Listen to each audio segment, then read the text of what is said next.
Assalamualaikum students, this is me Fiza Naz. Welcome to my YouTube channel Problem Analyzing with Fiza Naz. अगर आप इस channel पे नए हैं तो प्लीज़ मेरे चैनल को सब्सक्राइब करें ताकि आपको मेरी हर आने वाली न्यू वीडियो का सबसे पहले नोटिफिकेशन मिले। Integral of cosec X cot X D X है।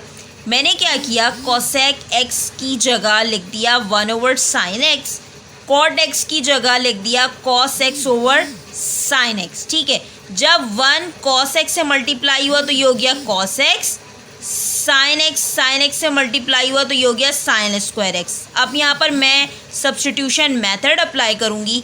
मैंने क्या किया, साइन एक्स को लेट कर लिया u के इक्वल है, मुझे इसे डिफ्रेंशिएट करना होगा तो d/dx ऑफ u इक्वल हो गया cos x के मतलब साइन एक्स का डेरिवेटिव होता है cos x, तो इस तरह cos x dx इक्वल हो गया du के। अब मैं यहाँ पर लिख सकती हूँ, यहाँ पर cos x dx की जगह du, साइन स्क्वायर x की जगह मैं लिख दूँगी u स्क्वायर। यहाँ पर पावर 1 नहीं है, अगर ये पावर 1 होती तो integral of du over u होता ln u। यहाँ पर u की पावर 2 है यानी स्क्वायर, तो मैं इसे ऊपर लेके जा सकती हूँ।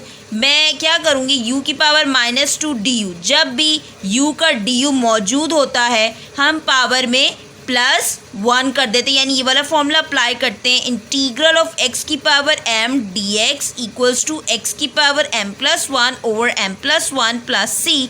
तो u की पावर -2 यानी -2 + 1 ओवर -2 + 1 यानी -1 over u plus c। u को लेट किया था साइन x के इक्वल, तो -1 over sine x plus c हो गया, और 1 ओवर साइन x इक्वल होता है minus cosec x plus c के।